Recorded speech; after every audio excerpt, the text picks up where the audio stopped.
ফাঁসির ঘাট থেকে মুজিবুর রহমানের দোকান পর্যন্ত 1 কিলোমিটার পেভার ব্লকের রাস্তার কাজের সূচনা হলো। এই কাজের সূচনা করলেন কোচবিহার এমজেএন মেডিকেল কলেজ ও হাসপাতালের রোগী কল্যাণ সমিতির জনপ্রতিনিধি অভিজিৎ দেব ভৌমিক। বুধবার এক অনুষ্ঠানের মধ্য দিয়ে এই রাস্তার কাজের উদ্বোধন হয়।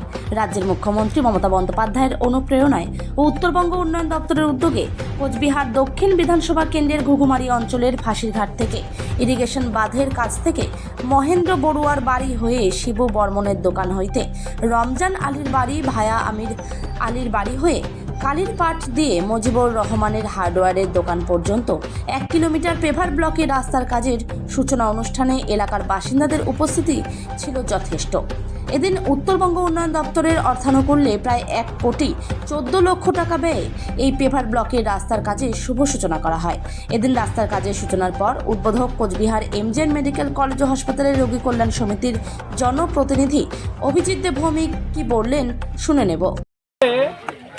ইরিগেশন মাঠ পর্যন্ত 1 কিলোমিটার দীর্ঘ রাস্তা, যেটা কিনা মানুষের হাজার হাজার মানুষের দৈনিক দিনের যাতায়াতের রাস্তা, এবং বর্ষার আগে এই রাস্তা অবস্থা খুব খারাপ হয়ে যায়, মানুষ চলতে পারে।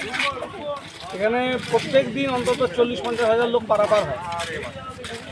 সেই রাস্তাটি বাদ পর্যন্ত হাসিঘাটের যেখান থেকে নৌকা চলাচল করে সেই পর্যন্ত দিক থেকে 1 কিলোমিটার রাস্তা তৈরি করা হচ্ছে। উত্তরবঙ্গ উন্নয়ন দপ্তরের উদ্যোগে 1,14 লক্ষ টাকা ব্যয়ে এই রাস্তার কাজের শুভ সূচনা আজকে করা হলো। কাল থেকেই কাজ শুরু হবে। এলাকার মানুষ অত্যন্ত খুশি। ঘুঘুমারি অঞ্চলের সমস্ত গ্রাম পঞ্চায়েত মেম্বাররা আছেন, এখানে 4টা পঞ্চায়েত বুথ তারা আছেন, পাশাপাশি শুক্তাবাড়ি সংলগ্ন এলাকার মানুষও খুব খুশি। আমরা আরও অনেক কাজ করব। উত্তরবঙ্গ উন্নয়ন দপ্তরের উদ্যোগে এখানে আগামীতে আরও 25 কোটি টাকার কাজ এখানে হবে।